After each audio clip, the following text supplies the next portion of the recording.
Hi అండి, నమస్తే. Welcome to Nirmiti vlogs. Thumbnail చూసారు కదా, టేస్టీగా గారెలు ఎలా చేసుకోవాలో చూద్దామండి. మన పెద్దవాళ్ళు అంటుంటారు కదా, వింటే భారతం వినాలి, తింటే గారెలు తినాలని. సో ఈరోజు మనం టేస్టీగా గారెలు చేసేసుకుందాం. ఈరోజు నేను బ్రేక్ఫాస్ట్లో చేస్తున్నాను యాక్చువల్గా. సో ముందుగా పప్పు తీసుకున్నానండి, శుభ్రంగా కడిగేసుకున్నాను. ఓ 2-3 సార్లు కడుక్కోవడం వల్ల ఏంటంటే మనకు డస్ట్ అంతా పోతుంది. తర్వాత వాటర్ వేసేసుకొని ఒక 2-3 గంటలు ఆ పప్పును నానబెట్టుకోవాలండి. 2-3 గంటలు సరిపోతుంది గారెలకైతే, ఇంకా అంతకంటే ఎక్కువ అవసరం లేదు. మామూలుగా అయితే గ్రైండర్లో పట్టుకోవచ్చు పిండి.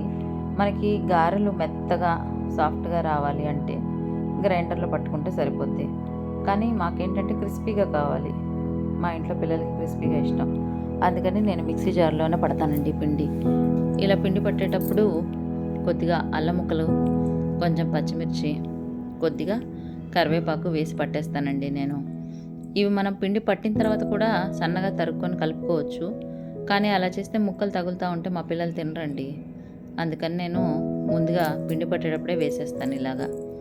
అన్నీ వేసేసిన తర్వాత కొద్దిగా సాల్ట్ కూడా వేసాను. ఇప్పుడు పిండి పట్టేస్తున్నాను మిక్సీ జార్లో. చూసారు కదా, పిండి కన్సిస్టెన్సీ ఇలా వచ్చింది. నేను పిండి పట్టేటప్పుడు ఎక్కువ నీళ్ళు ఏమి వేయనండి. వేయటం వల్ల ఏంటంటే పిండి మళ్ళీ మనకి జారుగా వస్తుంది. అందుకని దాదాపుగా ఆ పప్పు కుండిన నీళ్ళతోటే పట్టేస్తాను, కానీ విడిగా ఎక్కువ వాటర్ ఏమి వేయను నేను. ఇప్పుడు ఏంటంటే నేను కొంచెం ఎక్కువ తీసుకున్నాను, పప్పు ఎక్కువ నానబెట్టుకున్నాను. అందుకని కొద్దిగా విడిగా ముందే డబ్బాలో తీసుకొని దాన్ని ఫ్రిడ్జ్లో స్టోర్ చేసేసుకుంటాను రేపటికి. ఇప్పుడు వేసుకునే దాంట్లో మాత్రం ఆనియన్ ముక్కలు కట్ చేసి వేసేసుకుంటున్నాను. ఉల్లిపాయ ముక్కలు మనకి ఇలా తగులుతూ ఉంటే బాగుంటుంది కదా, అందుకని పిండి పట్టిన తర్వాత ఉల్లిపాయ ముక్కలు వేస్తాను, మిగతావన్నీ ముందే వేసేస్తాను. కొద్దిగా సోడా ఉప్పు వేసానండి, అది ఆప్షనల్. స్టవ్ మీద బాండి పెట్టుకొని నూనె వేసుకున్నాను.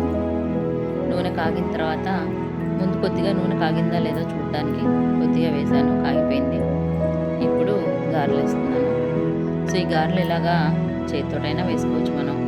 లేదు అని అంటే కనుక పాల ప్యాకెట్లు కానీ ఆయిల్ ప్యాకెట్లు కానీ ఉంటాయి కదా, వాటి మీద చక్కగా గారెల్లా వేసుకొని అయినా వేసుకోవచ్చు. నేనైతే ఇలా చేతితో వేసేస్తాను. సో చూస్తున్నారు కదా, గారెలు వేసేసాను, కాలుతున్నాయి. ఇవి మనకి చక్కగా లైట్ గోల్డ్ కలర్లోకి వచ్చిన తర్వాత మనకి గారెలు రెడీ అయిపోతాయి.